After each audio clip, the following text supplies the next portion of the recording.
Now we start faculty talk. First I call Ankit Nayangi, Dr. Harsika.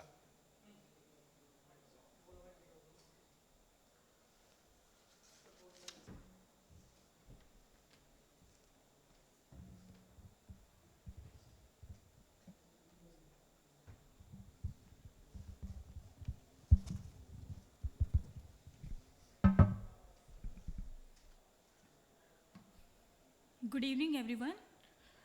I am a second year resident of a Katihar Medical College. I will be speaking on lacrimal gland tumor with inferior medial proptosis. Lacrimal gland tumors are uncommon, accounting for only 10% of orbital space occupying lesions. Epithelial tumors make up the majority of lacrimal gland tumors, accounting for 50 to 60% of benign and 40 to 50% of malignant tumors respectively. The most frequent epithelial tumors of the lacrimal gland is pleomorphic adenoma. Pleomorphic adenoma is a neoplastic growth of epithelial cells that forms distinctive ductal structures with the neighboring myoepithelial cells. The risk factors for these tumors have not been identified because of its rarity. The lacrimal gland pleomorphic adenomas typically manifest as painless proptosis, dystopia, diplopia, fullness of the upper lid, retinal striae, and palpable lump under the eyelid. The case report: a 63-year-old male, farmer by occupation, presented with the complaint of bulging of the left eye for the past 1 year, which was gradually progressive and not associated with pain. He had history of diminution of vision in left eye since 1 year, which was gradual in onset, painless and progressive in nature. There was also history of redness and watering from the left eye since 6 months. There was no history of diplopia, pain or fever. He was not a known case of any comorbid condition. The past history reveals history of ocular trauma by a wood piece 5 years ago. On local examination, inspection, a swelling of 5 into 3 centimeter was present over the lateral aspect of the left eye, which was oval in shape. The skin over the swelling was normal. The normal architecture of the eyelids were maintained with no signs of eyelashes. The palpation reveals a swelling of 3 into 2.5 centimeter over the lateral aspect of the left eye. There was no warmth, no tenderness, and well-defined regular margins were present. It was a non-mobile swelling, firm in consistency. Skin over the swelling was non-pinchable. Lymphadenopathy was absent, and trans-illumination test was negative. Coming to the ocular examination, the head posture was erect, facial symmetry was asymmetrical, visual axis was asymmetrical, which was not parallel to each other. Ocular posture was abnormal. The left eye was in depressed and adducted position. The direction of the proptosis is non-axial, down and in. Proptosis measurements were right eye 18 mm, for the left eye 25 mm. Nefzinger's sign was positive in the left eye. The ocular motility was full in the right eye and limited in the left eye. Visual acuity unaided in the right eye was 6/36 and perception of light was negative for left eye. With pinhole, there was improvement up to 6/24 in right eye and no improvement in left eye. Intraocular pressure by NCT at 12 p.m. in the right eye was 19.4 millimeter of mercury, and in left eye it was not measurable. Coming to the anterior segment examination, the left eye was normal in all limits. The left eye reveals adherent glaucoma with signs of inflammation. Fundoscopy of the left eye was normal. Left eye was not visualized. So B scan was done, which reveals phthisis bulbi with chronic choroidal detachment on the left side, and heterogeneous lesions in the left lacrimal fossa, gland fossa were present. MRI revealed a well-defined enhancing solid cystic lesion in the extracorneal space of the left orbit with non-visualization of the lacrimal gland separately, suggestive of lacrimal gland neoplasm. CT scan revealed a minimally enhancing, well-defined, rounded soft tissue density mass lesion with peripheral specks of the calcification in the extracorneal compartment of the left orbit, resulting proptosis. Management part. In this case, left eye exentration was done and the specimen was sent for histopathology, which reveals neoplastic cells arranged in cluster and spread singly in the hemorrhagic background. The impression was of poorly differentiated carcinoma. Discussion.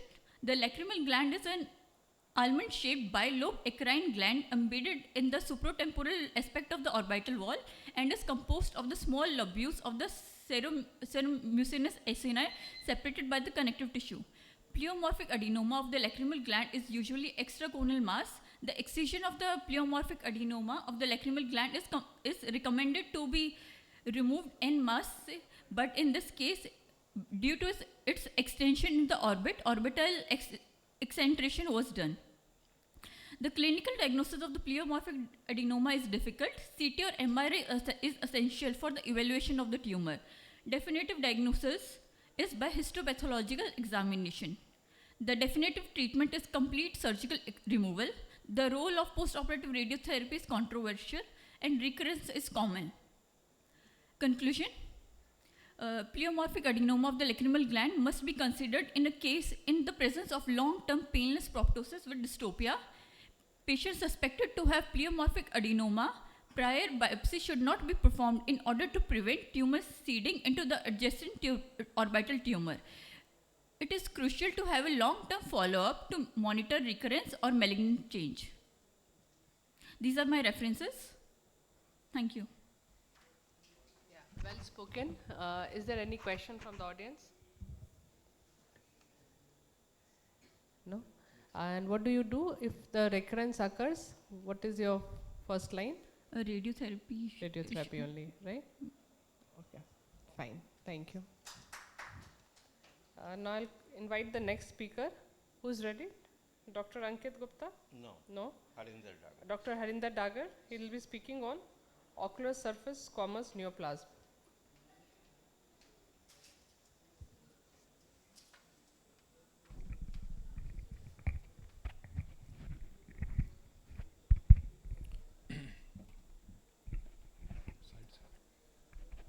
Good evening everyone.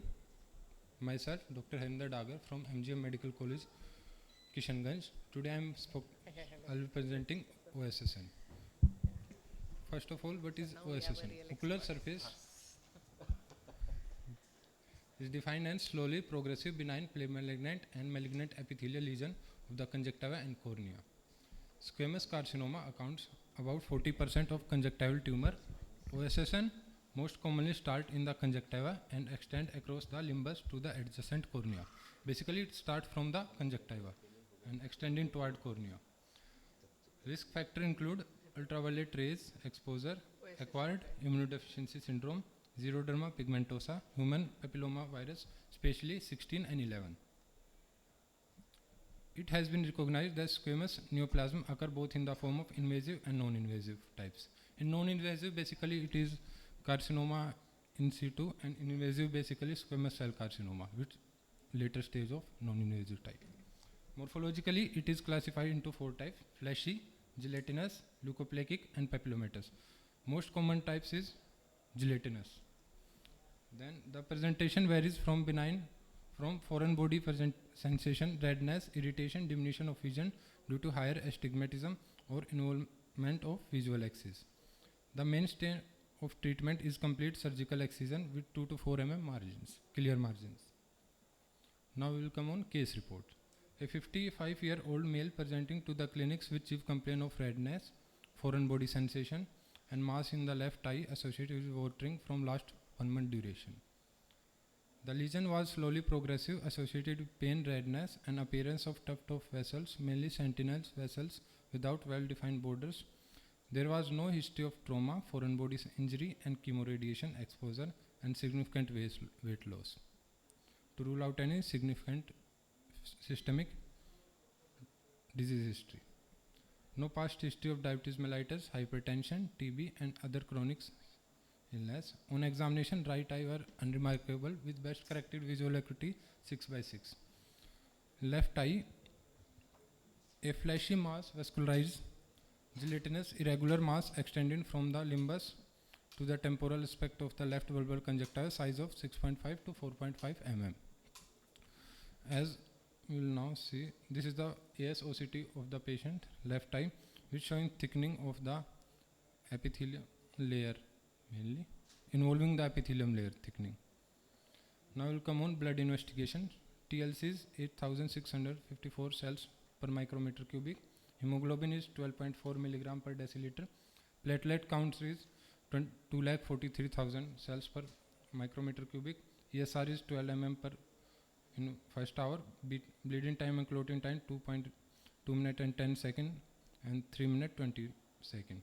RBS is 88 milligram per deciliter. Serum urea is 16 milligram per deciliter, and serum creatine 0.98 milligram per deciliter. These values, serum urea and creatine, we will do because we will put patient on 5-fluorescence uracil, which is excreted through kidney. That's why we will check KFT. A presumptive diagnosis OSSN was made. Patient was started on eye drop 5-fluorouracil 1% 4 times a day for 1 week, followed by drug holiday of 3 weeks. On follow-up after 4 weeks, this is the figure shown. Follow-up after 4 weeks, vascularity was significantly reduced and swelling size was slightly reduced to 3.5 to 3 mm. This is the picture after 4 weeks. After 4 weeks, we will put again patient on 5-fluorouracil 1% 4 times on day for 1 week and follow by drug holiday of 3 weeks. On follow-up after 8 weeks, this is the figure. Vascularity was present and swelling size was completely, lesions was completely resolved and mild vascularity is there. Discussion. OSSN is rare pathological entity. These are mostly benign lesion having very rare risk of malignant transformation. It involves only basal epithelial layer or full thickness epithelium. Pizzarello and Jacobi classify conjunctival intraepithelial lesion and mild moderate severe dysplasia based on the extent of involvement. UVB light, which is an important risk factor of OSSN, cause lesion of the DNA damage and formation of pyrimidine dimers. Various studies shown the clear association between HPV and OSSN, particularly HPV 6 and 11, which form complex with the protein encoded by tumor suppressor gene in the host. The diagnosis of OSSN is mainly on histopathological finding. The treatment of choice is surgical excision. Presently, topical chemotherapy is preferred as it is inexpensive, simple, and reduces the risk of limbal cells deficiency. 5-fluorouracil, mitomycin C, and immunotherapy is used mainly. In these three, most common is 5-fluorouracil, then mitomycin C, then INF A12 to beta. 5-fluorouracil are specifically during S phase of cell cycle. Various study has been done regarding efficacy and safety of 5-fluorouracil, and it has been found it is highly recommended in OSSN nowadays prior to the surgical excision. In my case also, there is almost complete resolution of lesion with 5-fluorouracil, which confirm the highly efficacious of 5-fluorouracil in treatment of OSSN, as it has been found in various studies. Now we'll come on conclusion. OSSN lesion of the cornea and conjunctiva are uncommon but demand appropriate attention due to the potential for visual loss and systemic morbidity and mortality. Early diagnosis and treatment of OSSN is very necessary to prevent the progression of lesion from pre-invasive to invasive types. Newer modality of diagnosis allow non-invasive evaluation, which correlate well with the histopathological tissue diagnosis. 5-fluorouracil is highly effective and well tolerated as primary treatment for OSSN. Various studies show 82% of tumor responding complete to therapy, although in my patient also it is highly efficacious. These are my references. Thank you. Yeah, well spoken. I have a few questions. Yes, ma'am. How did you arrive at the diagnosis? Like, what was your differential diagnosis? You said the patient presented with a fleshy mass. Yes. Yes. So.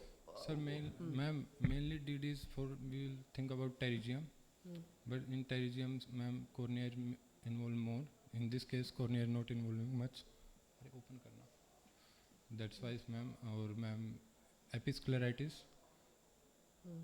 Ma'am, in episcleritis, superficial episcleral veins is involved. That's why we put phenylephrine, 2.5 or 5%. We will blanch the vessels and it will resolve. So that's not happening, ma'am. So why did you say it's an OSSN? Anything specifically you saw that like? Yes, ma'am. This is the specific gelatinous type lesion, ma'am. That's why. Sir, anything more? Yeah. The same question, I think. Normally, if it's well defined, Yes, sir. so you would need two things. One is a Yes. firm diagnosis. Yes, The second thing is management. management. So if it's a well defined OSSN, surgical excision takes care of both. Yes, sir. And based on the degree of neoplasia, etc., you can do, for example, an option would be post-operative. Histopath.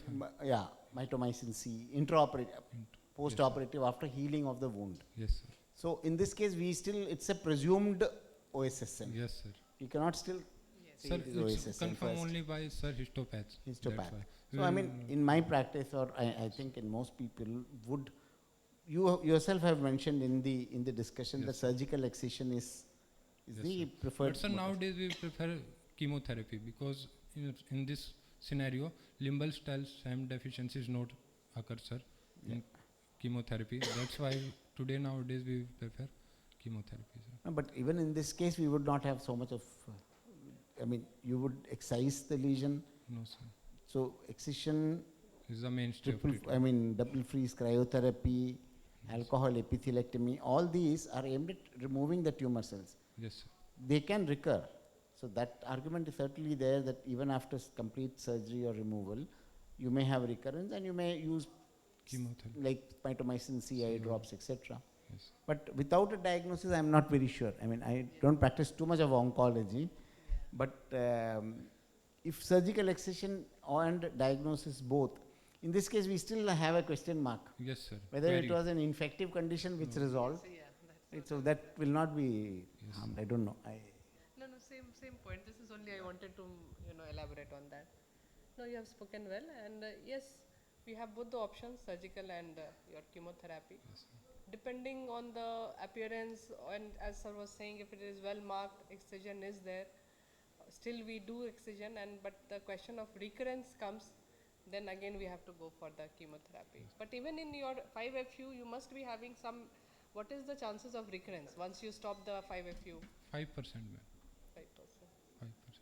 Any comparative study between recurrence after surgical excision and after chemo? Yes, ma'am. There is one study will show in chemo only 5%. In surgical, it is mandatory to start chemo for 2 to 3 months. Otherwise, it recurs around 20%, ma'am. Around 19-20%. Okay, thank you, doctor. Thank you, ma'am. So now I'll invite the next speaker, Manisha Kumari. Are you ready? Yeah. She'll be speaking on entropion surgical management at a tertiary care center in Jharkhand, a case report.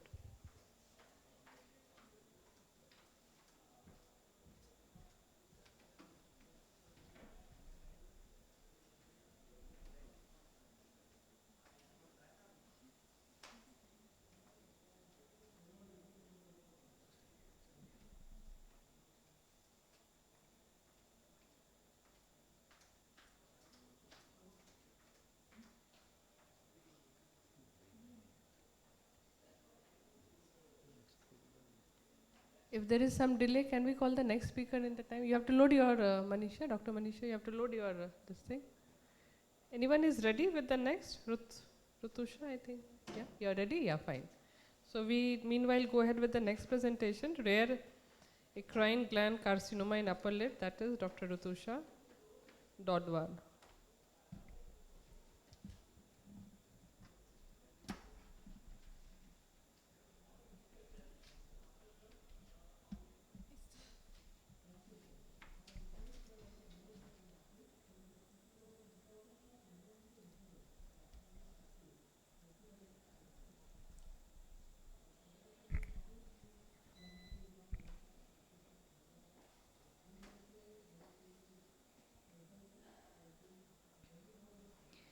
Good evening, everyone. I'm Dr. Rutusha Dodwar. Today I'm presenting a very rare case indeed, a case of an eccrine gland carcinoma of the upper eyelid. A old lady, 75 years old female, presented from the northeast of India with a swelling on the upper lid of the right eye for the past 6 months. The swelling was noted by the patient 6 months ago on the right upper lid, painless, gradually progressive in size. No changes were noted in the appearance over time, and she did not seek any previous treatment.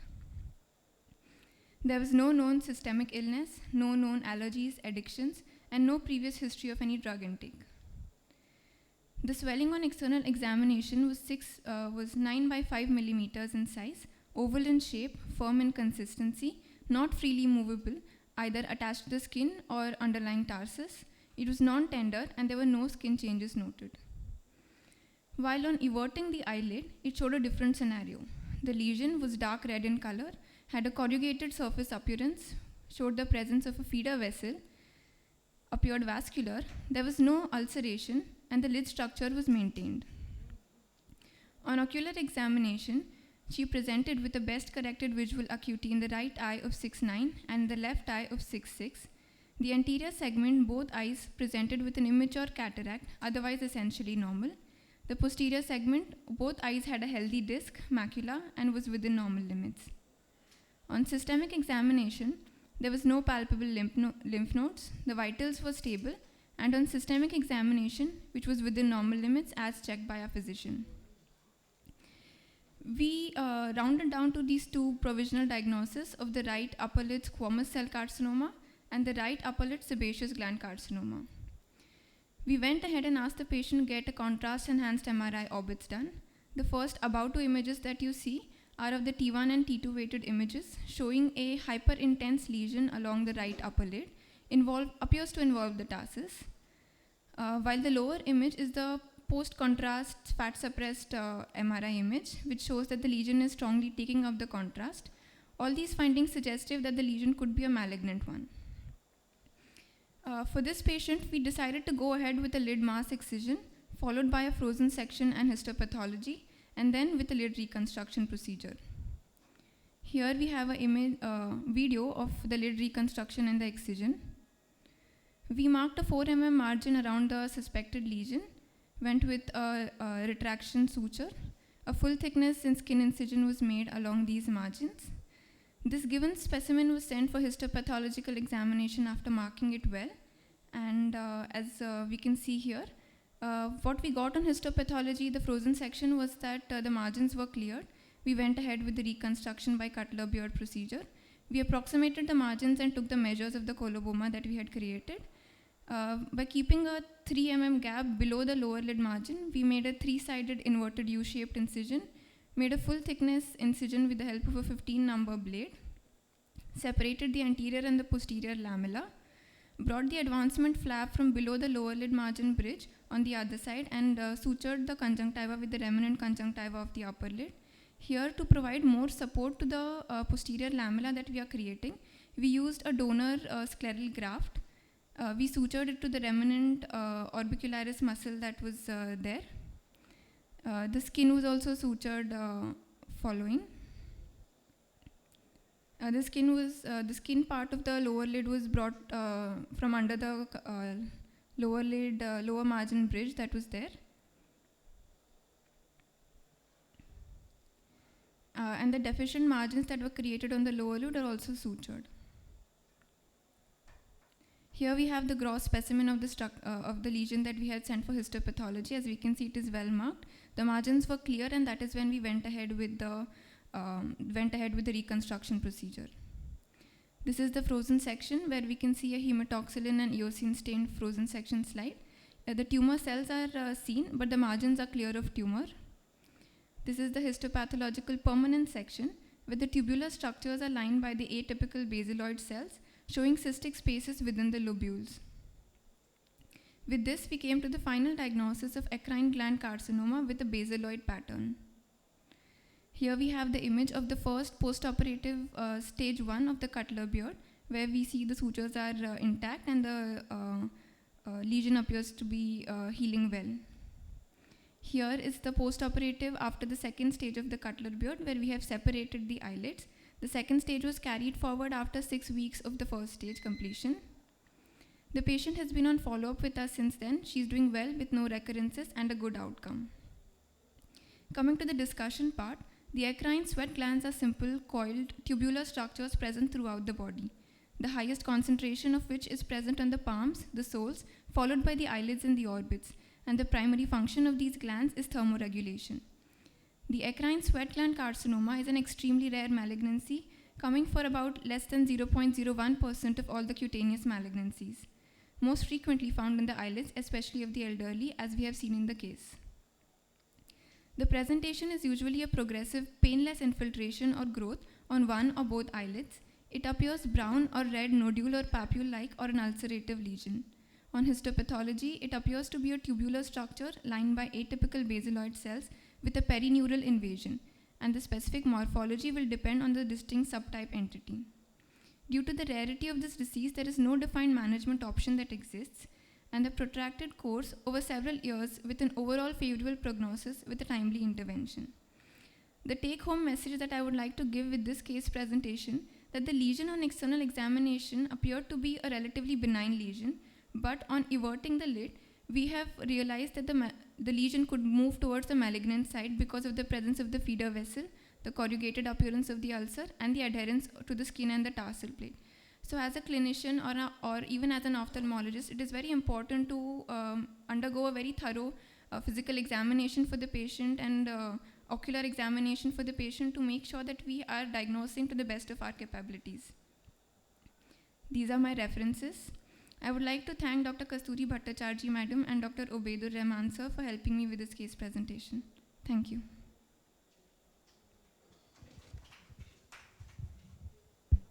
That was a very nice case, well documented.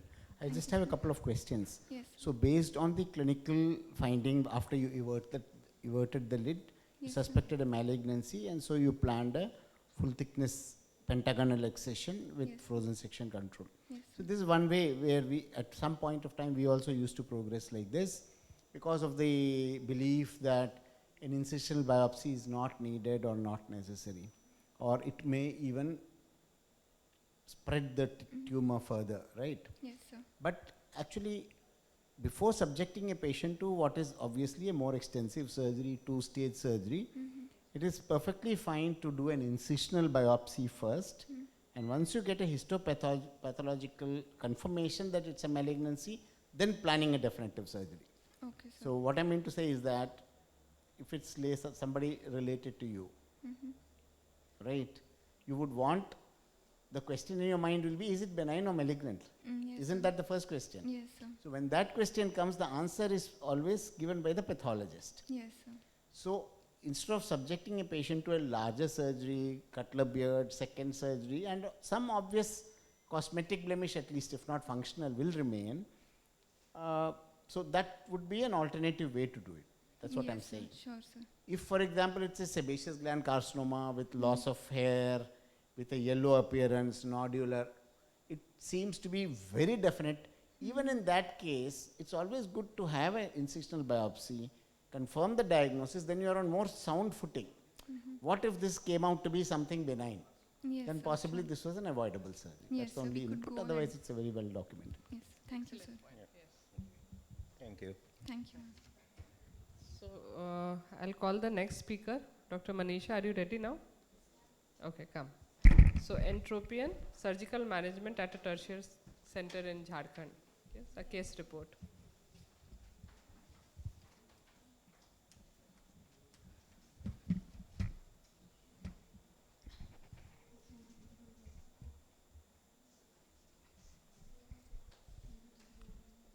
Good evening, everyone. I am going to present a case report on entropion correction by zones procedure. A 63-year-old female presented with the chief complaint of foreign body sensation in right eye, watering from right eye, and diminution of vision from both eyes from a duration of 6 months. This is the picture showing the patient's right eye. External ocular examination. Her uncorrected visual acuity, respectively in right and left eye, was 6 by 24 and 6 by 18. Her best corrected visual acuity was 6 by 9 partial and 6 by 9, respectively in right and left eye. And intraocular pressure by applanation tonometry was 16 and 14 millimeters of mercury respectively in right and left eye. Her right eye lower lid was rolled inward up till the intermarginal strip. Lower lid laxity was present and the lashes were turned inward and they were touching the cornea. Her right eye conjunctiva showed mild congestion and rest of her external ocular examination was within normal limit, and also she had immature cataract in both her eyes. She was diagnosed to have right eye lower lid grade 2 involutional entropion with trichiasis, and in the management part she was given lubricating eye drops and was planned for right eye lower lid entropion corrective surgery by Zone's procedure after getting the routine investigations. The steps: under local anesthesia, lower lid tractional sutures were given using 40 silk suture. Then skin incision was made 4 millimeter below lash line from lateral canthus to junction of middle and inner third of lower lid. Then pretarsal part of orbicularis muscle was separated from the preseptal part and the lower border of tarsal plate was identified. After that, the overlying fascia was separated from the preseptal muscle by blunt dissection after separating the inferior border of tarsus from orbital septum. 3 cardinal sutures were given using 60 Vicryl, passing through skin, orbicularis, lower lid retractor, tarsal plate, orbicularis, and skin, thus reattaching the lower lid retractor to the tarsal plate, and remaining skin was closed using 60 Vicryl. These are the immediate post-operative picture, and the other one is 2 days after the surgery. These are the comparative pre and post-operative pictures of the same patient, and the post-operative result was that entropion and trichiasis got corrected and her symptoms resolved. Brief discussion. Each eyelid consists of the following layers from anterior to posterior: skin, subcutaneous tissue, then layer of striated muscle consisting of orbicularis oculi and levator palpebrae superioris, then submuscular areolar tissue, then the fibrous layer consisting of central tarsal plate and peripheral septum orbital, then the non-striated molar muscle, and then conjunctiva. Rolling inward of the lid margin is known as entropion, and it is of following types: involutional, cicatricial, spastic, and congenital. Involutional entropion is mainly age-related and it primarily affects the lower lid. The causes can be weakness or dehiscence of inferior lid retractors, laxity of medial and lateral canthal ligaments, and overriding of preseptal and pretarsal orbicularis. Grading: grade 1, where only posterior border of lid is rolled inward; grade 2, where lid is turned inward till intermarginal strip; and grade 3, where the entire lid margin is turned towards the globe, including the anterior border. Treatment: for temporary relief, lubricating eye drops, taping of lid, and soft bandage contact lens can be given, but the treatment is mainly surgical using Zone's Biggs procedure, lateral canthal sling, or simply using the transverse everting sutures. The other types are cicatricial, which is caused either by trachoma, trauma, chemical burns, Stevens-Johnson syndrome, ocular, cicatricial, pemphigoid; spastic, where there is spasm of orbicularis due to ocular irritation or inflammation; and congenital, which is a very rare condition and where there is dysgenesis of lower lid retractors or developmental abnormality of tarsal plate. Thank you very much.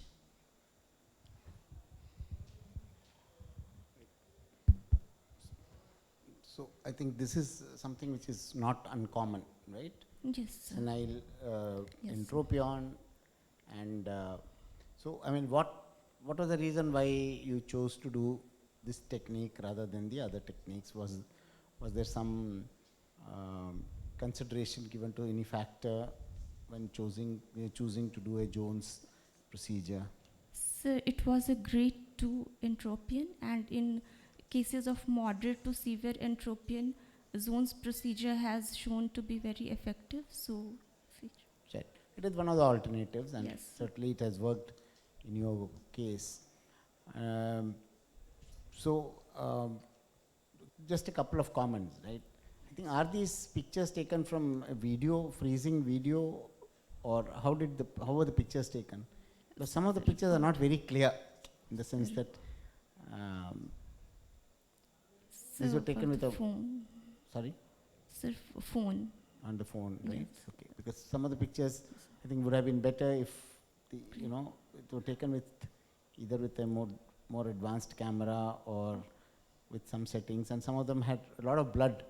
So your presentation will be much better if you give some attention to the pictures, because that's very important in this case. Yes. And the identification of the retractors, how is that? Because once you're doing surgery, things are not as clear as the diagrams, right?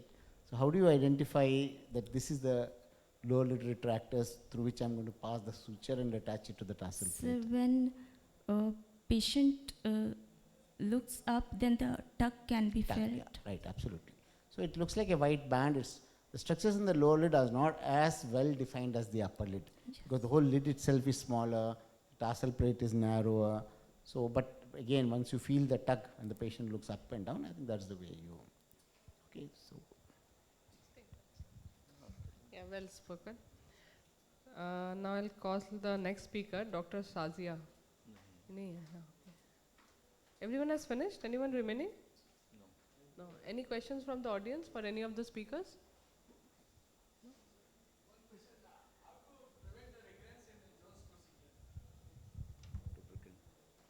Right. Now the factors, I think we have to start from the factors which lead to senile ptosis. So I'm sure all postgraduates learn about the factors which are responsible for senile entropion in the first place. Right from the overriding of the pre-septal over the pre-tarsal, the laxity of the medial canthal tendon, lateral canthal tendon, the lid itself being lax, the relative enophthalmos, etc. So one of the reasons why the Jones procedure can recur is because it does not correct the horizontal lid laxity, right? So today I don't do Jones procedure at all. I mean, for many, many years I have not done a Jones procedure. The only procedure I do in almost all cases is a modified lateral tarsal strip, which corrects the most important factor. See, dehiscence does happen, but possibly the lid laxity is the one which flips finally responsible for flipping the lid either in or out. We also understand that in a single patient you can have entropion in one eye and ectropion in the other eye. It just depends on the balance of forces. So once the lid is loose, if the forces are such that the lid will go in, it will go in. If the balance of forces is such that it goes out, both these conditions can be corrected by the same procedure, which is to tighten the lid by doing a lateral tarsal strip. So Jones procedure does not address that. So that is why it can recur. And any procedure which cuts through the lid also risks overcorrection, right? Because you're almost cutting through the entire lid. And if there is, like a fulcrum, if your sutures are tight or something happens, you can easily have an overcorrection also. So these are two limitations for which I possibly don't do a Jones procedure any longer. One, you don't correct the horizontal lid laxity. Two, there's a significant, in a beginner's hands, even I've had an overcorrection in the beginning when I did a Jones. First day you see the ectropion and then you have to undo some sutures and do massage and all that. And in some cases I have seen that initially they were good, but after 2-3 months. Correct. Same thing, you have not corrected the horizontal lid laxity. And the moment I realized that there is the thinning of capsulofacial fascia, so should I abandon that procedure and convert to LGS? Convert to? LGS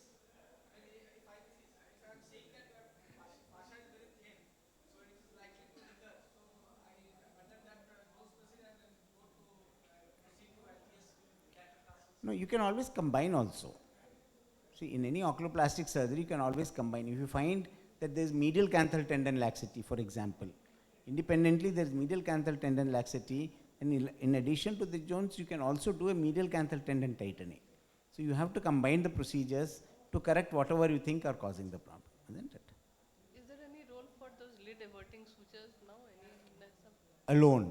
Done alone, very moribund patient, not willing for surgery, 90-year-old, Then just yeah, on blood thinners, can't stop, those kind of situation. But it works. That also works, I think, sir.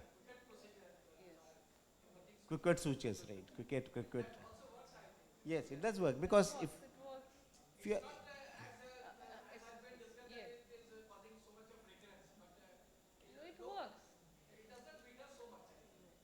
And it's so easy to repeat also if It, needed. yeah, easy to repeat. Provided you explain to the patient, this is temporary, and they say, no, I don't want any surgery, or they're not fit for surgery, or they don't want, then it's a good procedure, because basically the mechanical part is very simple, it's very elegant. It does correct the procedure. And if you are using a thicker suture like 3-0 or 4-0 or even 2-0 silk, braided material, leave it for 2 weeks, it will cause a good scarring. Okay, 2-0 also. Acha, Yeah, 2-0. I mean, Oh, the thicker it is, the more braided, the more scarring. And the So more that will it will- prevent the overriding, isn't it? Good. I think we have finished in time or before time. I think because of the dropouts. Okay. Thank you, everyone. Yeah, let's have a photograph with the speakers.